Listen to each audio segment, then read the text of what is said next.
Dogs actually have a genius. They have a special genius to understand humans, to cooperate and communicate with us in a way that really no other species can.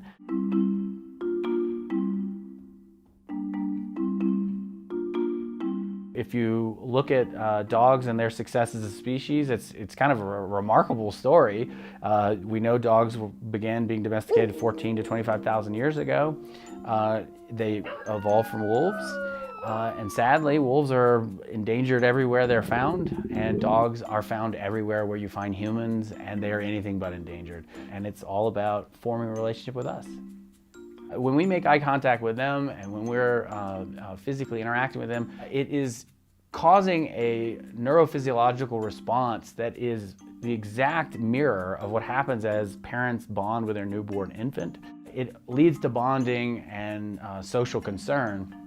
Well, dogs actually seem to have hijacked that mechanism in us. So they really have converged and become more like humans than their wolf relatives. Once we realized that dogs had this genius to cooperate and communicate, I think often we're really worried about some kind of hierarchy of, are dogs smarter than other species, or is my dog smarter than other breeds, whatever.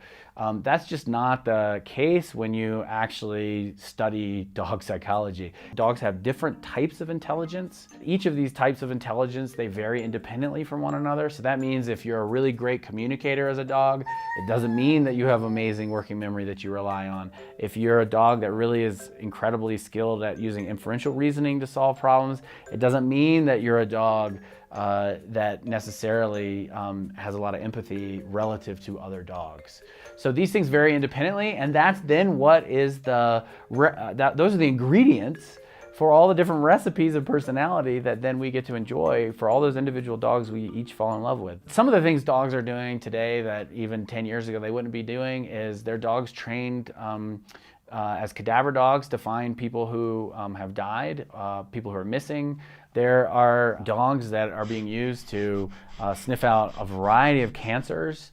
There are dogs that are helping children with autism. Anything that involves social bonding, the need for companionship and non-judgmental love, dogs are your ticket. So I enjoy really studying dogs because not only do they help me understand humans better and obviously find ways to enrich my own relationship, but I think it's a really powerful way to study and even talk about evolution is through the eyes of dogs.